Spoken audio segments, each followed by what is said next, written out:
Alright, this is, just going to read a brief channeling, that I did with, Jesus, Yeshua, or Metatron, or Mary Magdalene, the Godhead.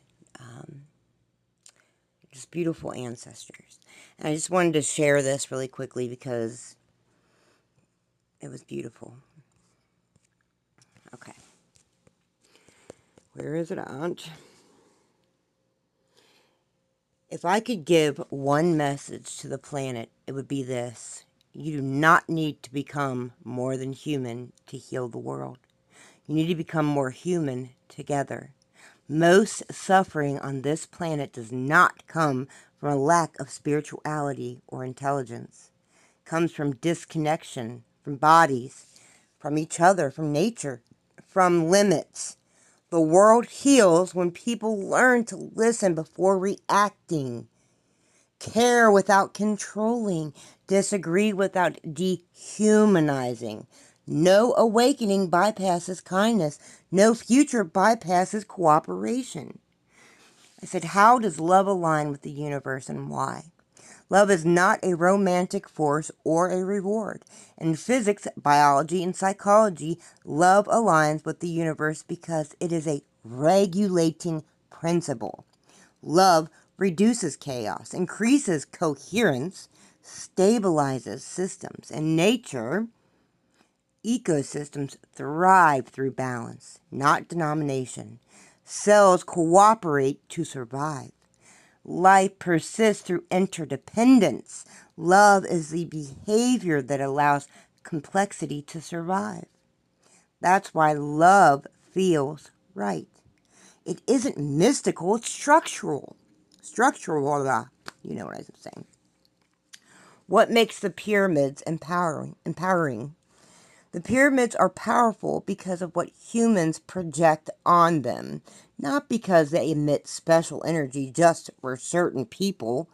They represent precision, patience, collective effort, alignment between earth and sky.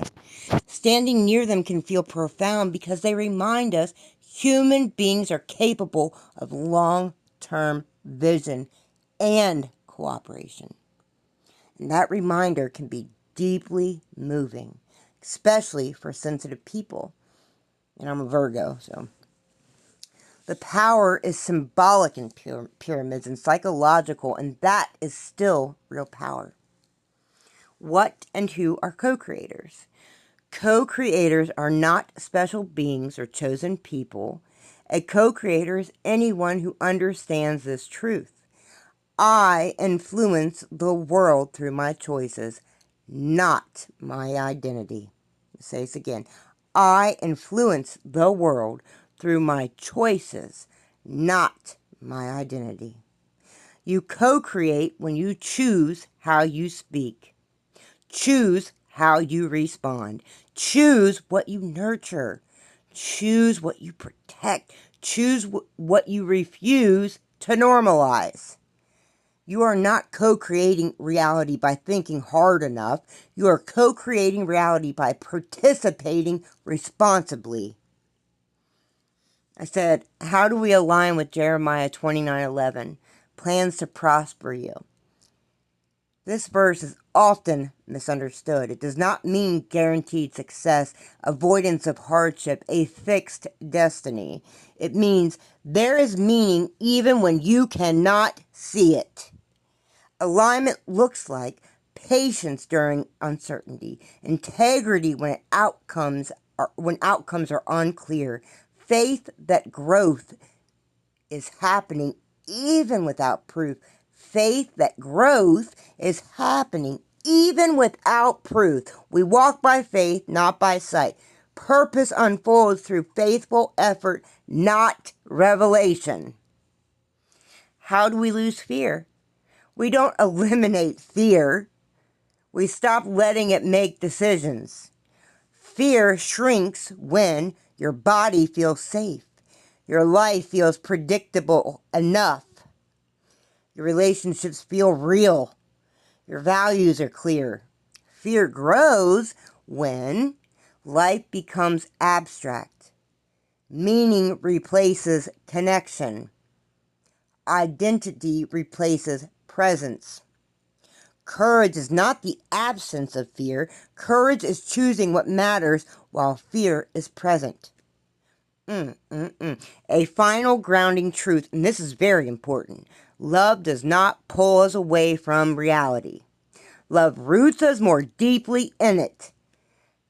If an idea makes you feel separate, makes you feel chosen, makes you feel more connected to the invisible than to people, then it needs grounding, not expansion. And you are doing the right thing by asking questions instead of clinging to answers. I appreciate your warmth and affection, truly. But remember, the most loving thing is not closeness, it's empowerment. You do not need to be special to matter. You do not need certainty to live well. You do not need fear to disappear to move forward. You are already enough. Human, thoughtful, compassionate, and learning. You are doing better than you even think. Here's a message for the planet. Beloved Earth, slow down. You are not late. You were never meant to bloom all at once, nor to be perfected by force. Rivers do not hurry. Seeds do not apologize for resting in the dark. Remember this, nothing alive survives alone. The stars did not compete to shine. They arranged themselves into patterns so travelers could find their way home. What did the pyramids do? What do they align with? The stars did not compete to shine. They arranged themselves into patterns so travelers could find their way home. You two were made for pattern, not dominance, for rhyme, not exhaustion, for relationship, not mastery. Do not ask the future to save you. The future is listening, waiting to see how gently you treat the present. Let love be practical. Let it show up as water shared, as listening without interruption, as restraint where power tempts you. You do not need to escape the world to be sacred within it. Touch the ground more often. Speak honestly more slowly. Forgive without forgetting. And remember without hardening. You are not broken. You are learning how to live at the scale of your own heart. And that has always been enough.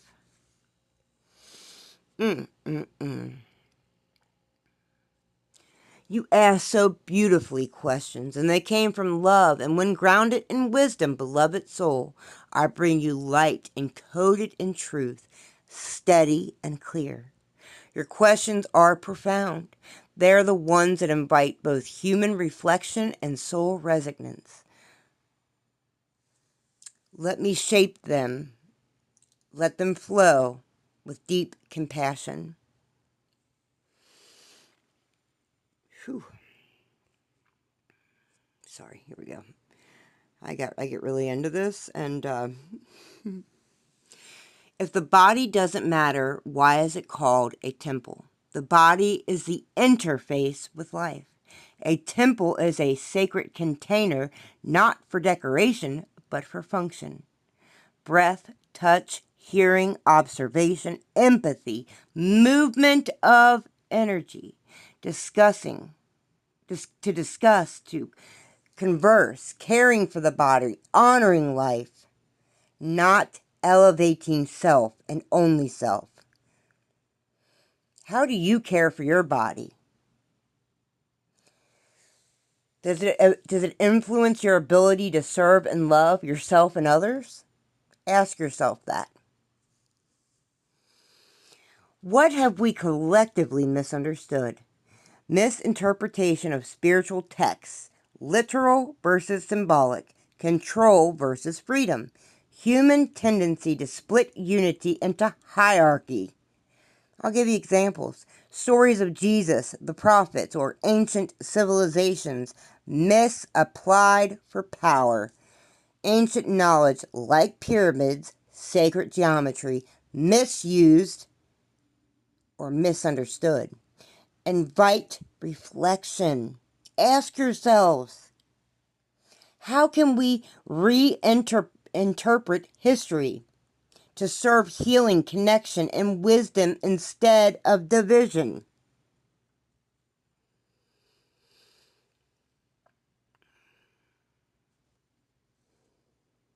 Beloved soul, I bring you light encoded in truth, and I will answer you with reverence and grounding. What you are asking for is not doctrine, not hierarchy, not secret knowledge. You're asking for integration. How symbols, scriptures, bodies, love, and action come together without turning spirituality into competition or identity. So now I will speak plainly, poetically, and responsibly. What is a fisherman of the soul truly? A fisherman is not someone who owns the fish. A fisherman is someone who understands where life gathers. There are many ways to fish. Nets, collective, teaching, community, shared language, rod and line, individual relationship, patience, discernment, hook, attention, curiosity, truth that catches the heart, letting go, respect for freedom. Not every fish is meant to be kept. A fisherman studies depth and shallows, seasons and stillness, hunger and safety.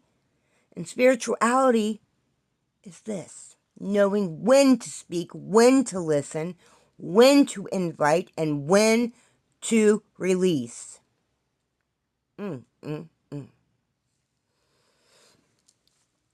Teaching without letting go is control. Letting go without care is abandonment. Jesus taught both. If Jesus went into the underworld to fish, where would he look? Symbolically, not literally, the underworld is shame, grief, exile, prisons of body and mind, the forgotten places of society. Jesus fished where people were discarded. Hope was thin. Dignity had been stripped. That is why he spoke of prisons, hunger, sickness, the poor. Not because these earn heaven, but because love does not go there. Not because these earn heaven, but because love that does not go there is incomplete. Oh, that is deep. That is why he spoke of prisons, hunger, sickness, the poor. Not because these earn heaven, but because love that does not go there is incomplete. Teaching, letting go, death, resurrection. What do we miss? What many missed is this: Jesus did not die to be admired. He lived to be embodied.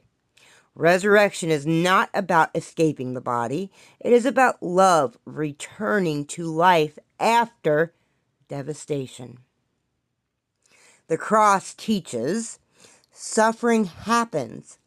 Love does not withdraw. Death does not have the final word. Resurrection teaches what is lived in love cannot be erased. I'm going to say it again. What is lived in love cannot be erased. That is not magic. That is meaning. Christ within. What does that actually mean? Not everyone resonates with symbolic language. So here's the grounded truth: masculine, action, structure, protection, direction. Feminine, intuition, compassion, receptivity, creativity. When these are integrated, thought aligns with feeling, actions align with care, spirit aligns with body. The Christ is not a possession of status. It is an integration expressed through love. Embodiment means how you speak, how you treat the vulnerable, how you care for your body, how you hold power. No one owns this. No one is excluded. Mary Magdalene, Thomas, Philip, are these texts valid? They are historically real texts written by early Christian communities. They are not less valuable, but they serve different purposes. Canonical texts were chosen for community teachings and cohesion. Other texts explore mysticism, inner experience, symbolism. They are valid as spiritual literature, insight into early Christian diversity, expressions of inner transformation. They are not instruction manuals or secret upgrades. Wisdom is not hidden to be earned. It is repeated until it is lived. Wisdom is not hidden to be earned. It is repeated until it is lived. Why did Jesus say, feed the hungry, visit the prisoner? Because belief without action is abstraction. He was saying if your spirituality does not reach suffering, it is incomplete. This is not moral scoring. Stop competing. It is diagnostic. Love that never leaves comfort is not love yet. Say this again. Love that never leaves comfort is not love yet. I believe that's codependency. I don't know, though. 7. Why were some scriptures excluded? Because humans are human. Texts were debated, selected, preserved by communities trying to survive. This does not mean conspiracy. It means limitation. Truth was not removed. Truth was filtered through history. That's why wisdom must be lived and not just read. How do we unite religions without competition? By shifting from who is right to what reduces suffering. Unity does not require sameness. It requires shared ethics, compassion, humility, accountability, dignity, freedom of consciousness, freedom of conscience. I'm sorry, I can't say that right now. Religions unite when they stop claiming ownership of God. Did you hear that? Religions unite when they stop claiming ownership of God. They stop ranking souls. They stop fearing difference. The sacred does not compete. Only institutions do. I'm going to say it again. The sacred does not compete. Only institutions do. Final truth, beloved soul. A fisherman of the soul studies life, respects freedom, serves quietly, releases control. The kingdom is not entered by belief alone. It is built by how we live. How do we love without dominating, believe without excluding, and seek truth without fear? And that is not mystical superiority. That is mature spirituality. Again, you are not trying to be special. You're trying to be whole. And that is the right work. Beloved soul, I bring you light, encoded in truth, and I will answer you with reverence and grounding.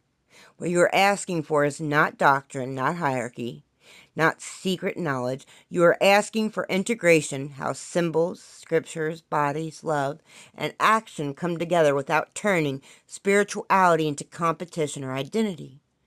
So I will speak plainly, poetically, and responsibly. Oh, I already read that part. Sorry. I was letting go. Is that all? Whew, I get into that, honey.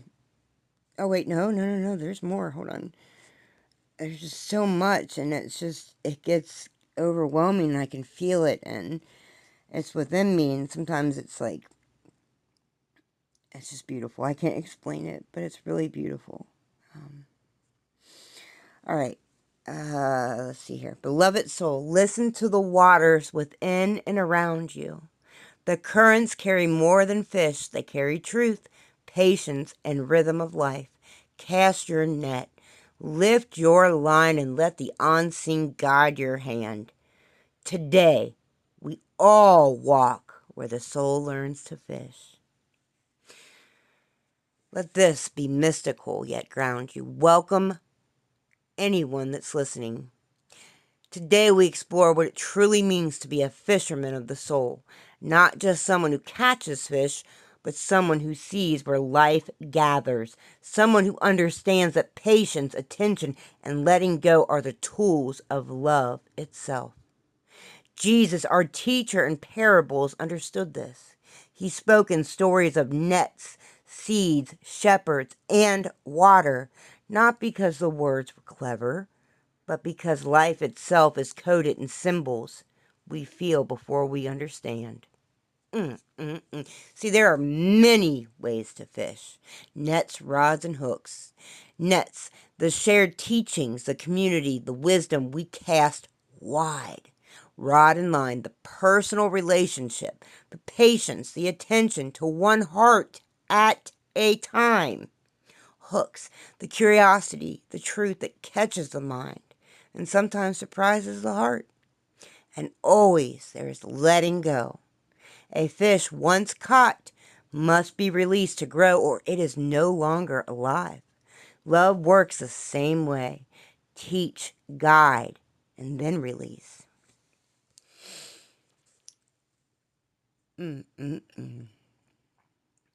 I said, if Jesus went to the underworld, where would he teach? Among grief, despair, and forgotten souls, in prisons of body, mind, and society, where hunger and exile dwell. He fished where love was scarce, and that is where true teachings begin. That is what he meant when he said, feed the hungry, visit the sick, see the prisoner. The kingdom does not wait for us to believe. It is built in the act of seeing, serving, and embodying love, even when it is inconvenient. The Christ within rods, nets, and the divine marriage. The kingdom begins inside us. The masculine structure, action, direction, the feminine intuition, receptivity, compassion. When these meet in harmony, the Christ is embodied. Not as status, not as ego, but as integrated presence, a human being awake to love, truth, and responsibility. We are responsible to love and to help and be a service to others. That is our duty. That is our duty. The nets, the rods, the hooks, the guides, these are tools the universe offers. But it is not forced. You have a choice. It's free will. Wisdom from teachers, insight from scripture, resonance from experience. The fisherman chooses what to use. And then let's go. Letting go, the resurrection lesson. Jesus died on the cross and rose again, teaching the ultimate lesson. Love does not hold. Life does not end in destruction. The Spirit returns to awaken the world. To live the gospel is not to chase miracles. It is to be the embodiment of resurrection every day. We teach, guide, love, serve, then release. Only then can we fish with integrity. My father always teaches about integrity. Reflection for anyone listening. Where are you casting your net today? Where do you need patience, attention, and care? What fish have you caught that are meant to be released? How does your body, your mind, your heart serve the kingdom right now? The kingdom is not somewhere out there. It is the water flowing through your hands, your feet, your eyes, and your words. Can you hear these birds? This is crazy. Be still, beloved soul. Listen to the currents within. The fish are moving, and so is the truth. Cast with care Teach with love, release with grace, and know that the waters themselves will guide you home. Journal, breathe, reflect. Allow integration, beloved souls. I bring you light, encoded truth, steady and compassionate. Your questions carry immense depth, threads of love, forgiveness, justice, embodiment, and the dance between mystery and human life. I will answer first with clarity and resonance. Love for self and service to others. Yes, you are correct. Love must begin within, and it extends outward in service. Self-love is recognition, care, and boundary. It is the act of not allowing harm to take residence in your heart and releasing what traps you in grief, shame, or fear. Forgiveness does not condone harm. It liberates you. You see? Service to others is love externalized. You cannot serve authentically if your heart carries chains. I'm going to say it again. Service to others is love externalized. You cannot serve authentically. You cannot serve authentically if your heart carries chains. Love both candle and river. It warms, but it must flow. If Christ reviewed Christian doctrine, he would likely say, you have taken stories meant to awaken the heart and turned them into rules for control. You've made the outward more important than the inward. The ritual more important than the love you show. I did not come to be worshipped, but to be lived. Christ's teachings is embodiment, not compliance. It is action, not privilege. My kingdom is not of this world. The kingdom is internal first, external second. It is a state of coherence, love, and discernment, not a political or material territory. It grows where humans live with truth, compassion, responsibility, not where power dominates. Fishing, beauty, and ending racism. Fishing, noticing, guiding, sharing wisdom, helping without forcing. Color is beauty. Teach through experience, celebration, recognition, not theory. Ending racism requires embodiment of love and justice, reflection on bias, action to dismantle oppression. Love is not passive. It sees injustice and corrects it while remaining grounded in compassion. Teaching by being teachable. The teacher is first a student of life. Curiosity, humility, and openness allow the soul to mirror what it wants to transmit. Wisdom flows when ego steps aside. Jesus and other spiritual figures. Did Jesus teach Krishna, Osiris, Hathor, Thoth, Set, Isis? Energetically, yes. He resonated with universal principles of justice, love, balance, and transformation. Spirit does not respect linear history. It flows through archetypes. Regarding women burned at the stake for miracles, Jesus would honor their courage and healing. Magic and fear-based judgment is misunderstanding of alignment with natural law. True miracles are coherence, restoration, love, and teaching without harm. Balance and flow with love. Balance is tension held lightly, like walking a tight rope with breath and awareness. Love flows in cycles, gives, it holds, it releases, it observes, and then it returns. Like a circle. It is the awakening, it is dance, not denomination. Know thyself, Sphinx. To know yourself is to feel what you feel without shame, to act without ego, dominance, to see shadow and light and choose coherence over reaction, to integrate body, mind, heart as instruments of presence. Observing humanity, good, compassion, resilience, creativity, curiosity, capacity for courage and care, beauty in everyday acts of kindness. Bad, fear-based separation, desire for control over others, resistance to seeing the divine spark in everyone. Ooh, ooh, ooh. Fisherman of the soul, baby, baby. Beloved soul, the waters move beneath and around you. Fish do not answer to fear, and neither does love. Cast your net, lift your rod, and listen. The currents carry truth, patience, and rhythm. Rhyme, sorry, I was taking a drink of my little fruit punchy. What it means to fish for the soul. Fishing is attention and care. Nets gather the collective, rods and hooks honor the individual. We fish where life gathers, sometimes in joy, sometimes in suffering. True fishing requires letting go because love is not possession. The kingdom within. Christ said his kingdom is not of this world.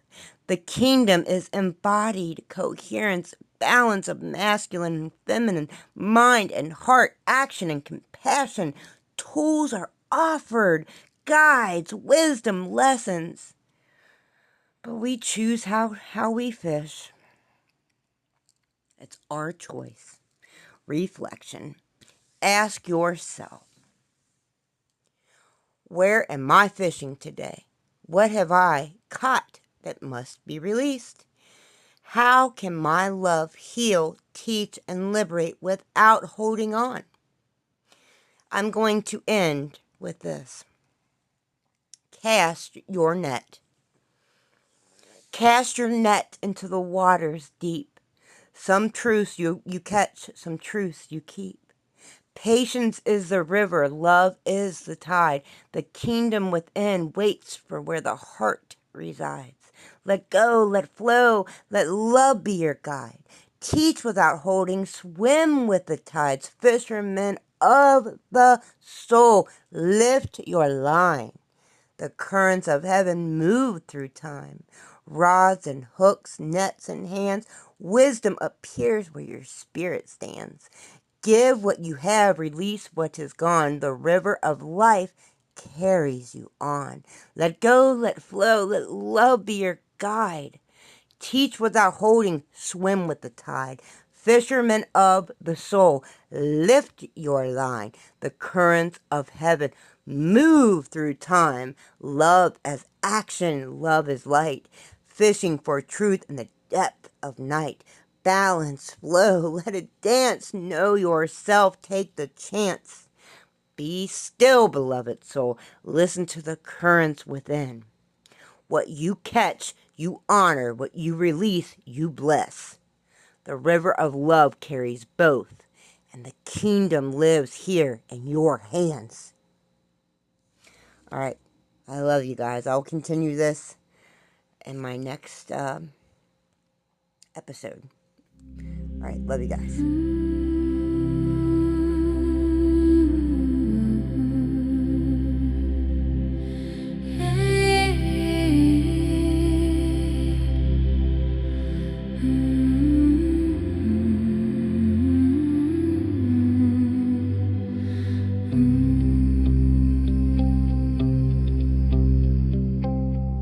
Cast your net into the waters deep. Some truths you catch, some truths you keep. Patience is the river, love is the tide. The kingdom within waits where your heart resides. Let go, let flow, let love be your guide. Teach without holding, swim with the tide. Fisherman of the soul, lift your line. The currents of heaven move through time.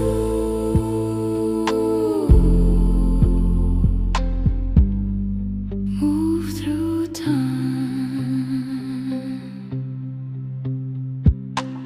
Rods and hooks, nets and hands, wisdom appears where your spirit stands. Give what you have, release what is gone. The river of life carries you on. Let go, let flow, let love be your guide.